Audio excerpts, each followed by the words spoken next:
Ben, nous avons très bien dit et clairement. C'est-à-dire que le ministre de la Réconciliation nationale nous a frustrés. M. Fofana nous a demandé, nous avons clairement écrit une lettre à son endroit et qu'on va vous remettre la lettre. Parce que mes collègues qui ont parlé, comme vous venez de si bien dire, ben, nous ne pouvons pas, comment on appelle, on peut critiquer l'État, mais c'est l'État qui a permis à ce que toutes nos populations ne soient pas massacrées. C'est l'État qui a fait ça.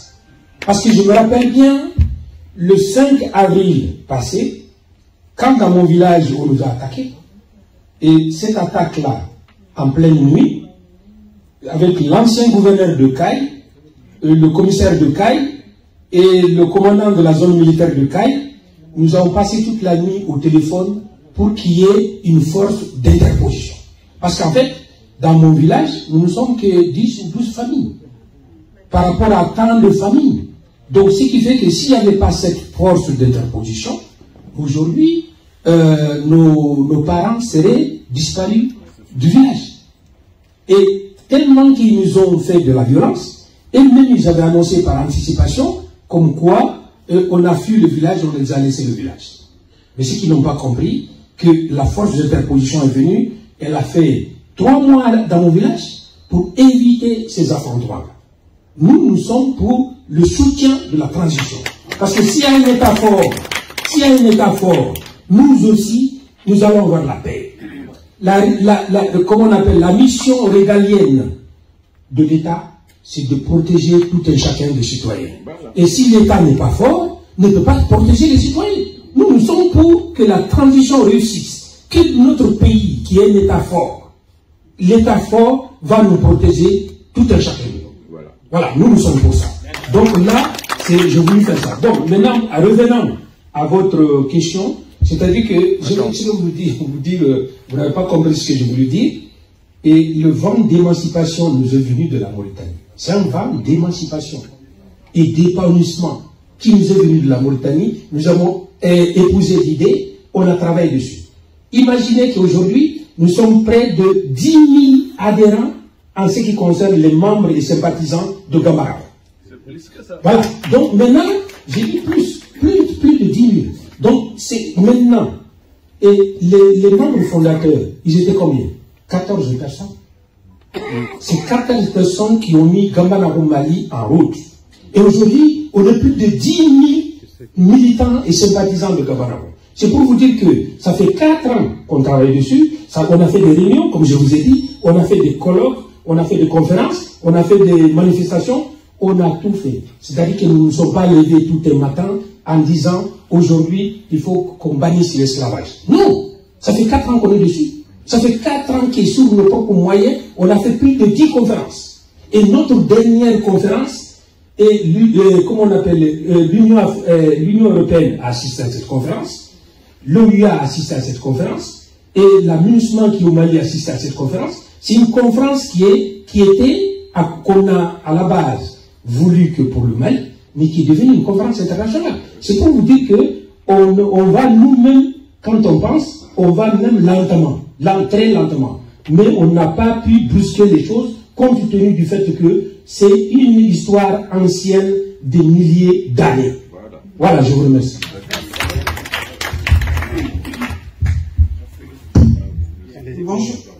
Bonjour à tous. Je m'appelle Maguette Konaté. Je suis des Cailles, précisément de l'Ani Maudit. Alors aujourd'hui, je remercie APEC de nous avoir permis de nous exprimer parce qu'on n'a pas eu ça depuis 4 ans, comme moi. Depuis 5 ans. Depuis 5 ans, on est dessus, on parle, on crie. Il y a des gens qui sont blessés un peu partout dans les villages Soninké, Peul, et Rassangé, et Djarangé, et tant d'autres. C'est clair que l'esclavage n'est pas seulement chez les Soninké, au Mali, malheureusement. Le jour d'aujourd'hui, je dirais que les premières victimes, c'est les femmes et les enfants. Comme tout, comment on dit ça encore, toute guerre, c'est les femmes et les enfants qui sont victimes. quand on va, c'est les Kagoro, c'est la même chose. Malheureusement, Madame Fofana, c'est pas seulement c'est les Soningi, il y a les Kagoro aussi. Et les gens ne parlent pas beaucoup, c'est les Kagoro. Alors, moi, ce que j'aimerais bien dire à APEC, bien sûr qu'on soutient que Mali devient un pays fort, qu'il arrive à se tenir debout tout seul. Parce que le jour d'aujourd'hui, Mali ne se tient pas debout tout seul. Il a besoin de soutien d'autres personnes. Tant qu'on n'est pas debout tout seul, on n'est pas indépendant. Malheureusement. À chaque fois qu'on part quelque part pour dire notre problème, on voit que les gens ils disent qu'ils n'ont pas, on ne savait pas ça. Pourtant, depuis 4 ans, on parle. On fait des conférences, on parle sur Facebook, sur WhatsApp. Ben, je pense que les partis politiques, leur devoir c'est quoi? D'aller regarder ce qui se passe dans les infos. Nous, notre situation, c'est pas pour demain, c'est aujourd'hui. On est dans des cas urgents. C'est vraiment urgent ce qui se passe chez nous. Il y en a qui n'ont pas de l'eau aujourd'hui à boire. Je connais une femme, avant-hier, elle parlait de ça. On a mis un embargo sur elle. Elle n'a pas le droit d'aller prendre de l'eau parce qu'elle soutient notre association. Imaginez ça. Comment c'est possible? Au XXIe siècle, ça se passe encore chez nous. Comment c'est possible? Pendant qu'on dit que les Blancs, ils nous font ça, ils nous font ci, nous-mêmes, on se fait ça entre nous. Est-ce que c'est normal? Ben, j'arrive pas à comprendre. C'est pour cela, moi, j'arriverai jamais à dire que les autres, ils sont mauvais. Puisque du moment qu'il est dans ma propre maison, je ne suis pas respecté, pourquoi les autres vont me respecter? On ne peut pas me respecter dehors parce que je ne suis pas respecté à la maison. Mais commençons d'abord en se respectant entre nous-mêmes. En ce moment-là, on pourra faire quelque chose pour les autres.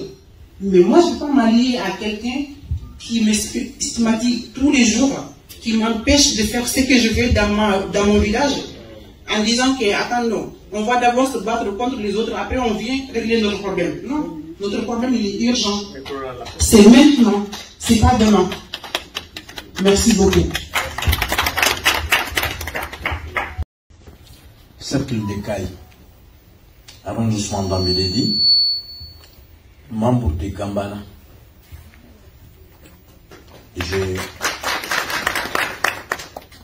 Nous sommes très heureux ce soir de se retrouver parmi vous ici, en remerciant APEC qui nous a offert une occasion, laquelle on n'a pas eu avec l'État malien. Micro, s'il vous plaît.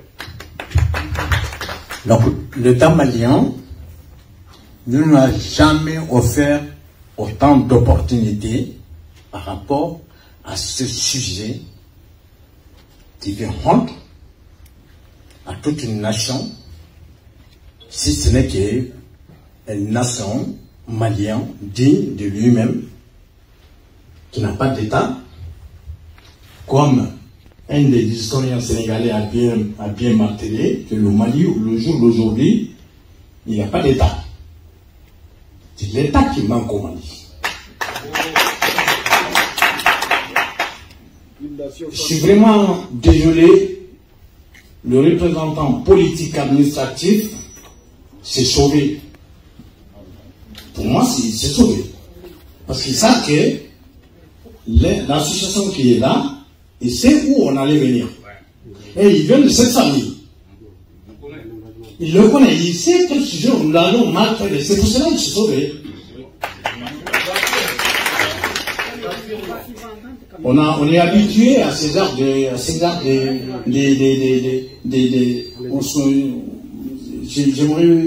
j'aimerais aller un peu plus vite que ça, mais je suis désolé, je dois me retenir sur certains sujets. Et quand on parle de nous avons entendu, nous avons été interpellés à soutenir la transition, mais nous sommes désolés, nous ne sommes pas prêts à soutenir cette transition. Pour le bien, que je vais vous expliquer tout ça. Le ministre, j'ai bien dit le ministre de réconciliation se rendit à Baflabé, où on a tué un jeune pour la même cause. Allez-y écouter les discours qu'il a mis là-bas. allez-y bien écouter ces discours. D'accord. Donc, s'il s'agit de soutenir ce même gouvernement, nous ne sommes pas prêts. Bah oui. Oui. Nous ne sommes pas prêts. Donc, et à Marana, tout près dans le cercle de Caille, dans le cercle encore, dans le cercle des Caille, une femme où nous sommes en train de le soigner encore, qui a été fusillée par un des membres de la famille de chef de village, qui a pris un fusil de chasse, allait fusiller des femmes et des enfants, que nous sommes dans que Gambana est encore, qui est en train de soigner ces femmes-là, qui ont encore des balles dans les coups, et que l'État malien s'est fait rater son déplacement, parce que le ministre malien des réconciliations, il s'est déplacé au nom du président de la transition. Mais au niveau, donc si le jour d'aujourd'hui, que ce même État tend sa main vers nous, on ne le reconnaît pas. Ce n'est pas un État pour nous, c'est un État pour les esclavagistes. Monsieur l'historien, merci président, merci très bien, vous avez évoqué le cas des États-Unis. Voilà un bouquin qui est là depuis 500 ans. Voilà. Elle est là. On est au courant. Voilà, depuis 500 ans. Et vous voyez, une des anciennes esclaves. Elle est là, en face de vous. Il s'agit depuis 500 ans, 5000 ans, que le même phénomène se trouve encore chez nous au Mali, qu'on nous parle que c'est un État souverain. Nous avons tenté le nom national de Mali, comme M. Jacquet vient de dire. On parle là où nous sommes aujourd'hui. On parle de la souveraineté économique et la souveraineté des êtres humains. Donc quand on parle de la République du Mali, la République du Mali ne se bat aujourd'hui contre l'Occident par rapport à sa souveraineté. Que ce soit économique ou humain. Voilà pourquoi ils voulaient se battre. Mais pourquoi les fils dignes du même pays qui réclament leur souveraineté, on a tendu la main à aller les rencontrer, ils nous ont rejetés plusieurs fois. Merci encore, à peine. Nous vous remercions, monsieur, je crois qu'on s'est beaucoup rencontrés dans beaucoup d'affaires, voilà, d'accord. Donc, voilà, et pour ne pas vous retenir trop longtemps, je suis là, je me suis présenté ici aujourd'hui, c'est pour vous dire que nous ne sommes pas prêts à aller avec la transition. Et si nous avons le moyen de mettre le bâton dans le roue, on le mettra. Ça, c'est sûr et certain. Et mon frère a bien dit, il a bien martelé, aujourd'hui c'est le nord, demain ça sera Caille. Et si nous aurons l'occasion de donner la main, dans la main avec les Nords, on le ferait. Nous sommes prêts à s'associer avec les Nordiques pour se battre contre l'État malien. Je m'appelle Moussa Diallo, je viens de Lani et je vous remercie. Merci.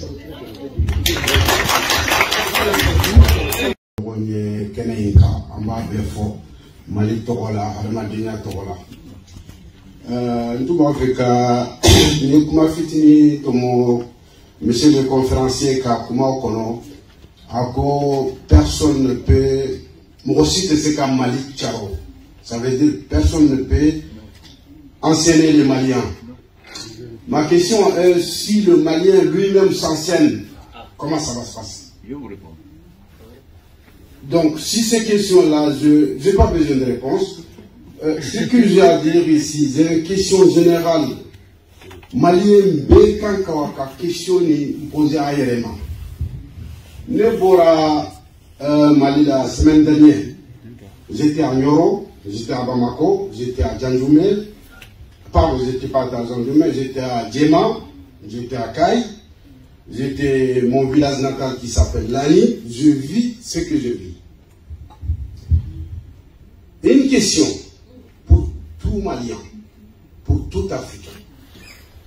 J'ai vu des hommes et des femmes là-bas qui sont capables de tout, dans tous les domaines. Mais ce qui m'arrive dans ma tête comme question, l'indépendance du Mali, depuis plus de 60 ans, tous les pays du monde, je dis bien tous les pays du monde, ce n'est pas pour vendre des rêves, nous ont dépassés. Pourquoi? Alors que je suis si certain, j'ai la conviction totale, un Malien est égal à un homme tout court. Où que tu pars dans cette planète, sur ce monde-là, tout ce qu'on peut faire comme le métier, tout ce qu'on peut apprendre, tout ce qu'on peut comprendre, le Malien peut comprendre, le Malien peut apprendre, le Malien peut devenir tout ce qu'un homme peut devenir. Mais depuis plus de 60 ans, j'étais dans mon propre village, il y a une semaine, j'étais à Nyoro, j'étais presque partout au Mali. Mais je vis ce que je vis. On est en retard de 100 ans. Et si quelqu'un peut nous expliquer ici pourquoi le monde entier est parti avancer dans tous les domaines, le Mali reste comme il y a 1000 ans. Il n'y a pas de secret. Il n'y a pas de secret. Parce que le monde entier, ils sont bons à respecter le Malien. Le Malien lui-même ne se respecte pas. Il n'y a pas d'autre secret. Il n'y a pas d'autre secret. Imaginons un Mali qui a pris son indépendance depuis plus de 60 ans. Un autre Malien traite un autre Malien de l'esclave ou de ce que tu veux. Ils ont tué des pères de famille à cause de ces mots-là. Ils ont banni des villages entiers, comme il vient de dire à Mambri. À Bamako, j'étais allé voir les femmes et les enfants, plus de 1000 personnes qui ont refusé dans leur propre pays parce qu'il n'y a pas de justice au Mali. Il n'y a pas de justice. Et ce que je veux dire à tout ça, tout à l'heure, mon petit frère Djakité, il a parlé avec son cœur, il a raison. Un enfant qui est venu au monde, il est venu par sa mère. Mais s'il est en colère, il peut fuir, il peut aller où il veut, mais vous croyez qu'il a oublié sa maman? Jamais. On ne peut jamais oublier sa maman. On ne peut jamais oublier à ses parents. Un Malien ne peut jamais oublier Mali. Et un Malien ne peut jamais rejeter Mali. Mais pourquoi on vient ici, on dit on ne va pas soutenir la transition, on ne va pas soutenir l'autorité? Puisqu'on est en colère. On est en colère. Mais avec cette colère-là, ce qui va se passer, il y a 4 ans, j'ai expliqué aussi, plus de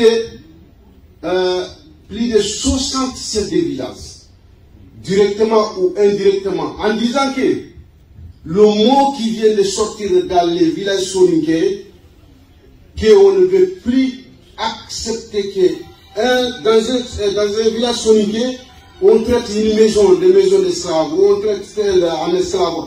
Et si vous ne faites pas en sorte que ces mots-là soient effacés tout de suite, tous les enfants des villages deviennent égaux, et l'imam il fait son effort, le chef de village il fait son effort, c'est fini pour les chefs de village. C'est fini pour les imams. C'est fini pour les gens, tous les gens qui sont respectés dans les villages. Et c'est ce qui est arrivé. Allez faire un tour au village maintenant. Le chef de village, il peut appeler les enfants des villages pour une réunion. Il n'y a personne qui le répond. Personne. Parce qu'il n'y a plus de respect, il n'y a plus de... C'est quoi qui a provoqué ça? Parce qu'il y a le mot esclavage qui est sorti au milieu des villages soninké. Les chefs de village, les imams, ils n'ont pas pu faire leur débat. Leur débat, c'est quoi? Un chef de village, un imam, un grand de village devrait être comme un père de famille pour tous les villages, pour tous les enfants des villages. Ils n'ont pas pu, comment on dit, respecter ça, tout a disparu dans les villages. Et ce que je vais finir par là, maintenant je m'adresse aux autorités. J'étais à Bamako, on a parlé là-bas, on a fait beaucoup de débats. J'étais à Caille, j'ai parlé la même chose. Le Malien vient de se réveiller. Le Malien savait tout faire depuis très longtemps. Mais les seules choses que le Malien ne savait pas faire avant, le Malien ne réfléchit pas, il réagit. Maintenant, il commence à réfléchir. Si l'autorité malienne, le gouvernement malien, ne prend pas sa responsabilité de considérer comme chaque enfant malien coûte tout Mali. Ça veut dire si tu touches un enfant malien, c'est comme tu touches tout le Mali. Si l'autorité n'arrive pas à assumer ça, les Maliens, ils viennent de se réveiller. Je suis sûr et certain, ils vont avancer dans une vitesse que personne ne va comprendre. Et c'est ça qui est arrivé dans tous les pays du monde. Et pour finir, je m'arrête là. Aucun pays au monde, dans l'histoire, depuis le temps des pharaons, le temps des Namrud, le temps de... Aucun pays au monde, si ces pays-là ne savent pas respecter ses enfants, il n'aura pas ni développement, ni la santé, ni l'école, ni quoi que ce soit. Tu peux faire ce que tu fais pendant 60 ans, ça va faire le même 60 ans. Et la seule solution, ce n'est pas un secret, ce n'est pas une magie. C'est juste que l'État prend sa place. Tu touches un Malien, tu touches tout Mali. Un Malien a besoin de Mali, Mali sera là pour la justice et pour l'équité, pour la santé, pour tout ça. Mais ça commence où? Ça commence, l'État prend sa responsabilité. Tous les Maliens soient respectés au Mali.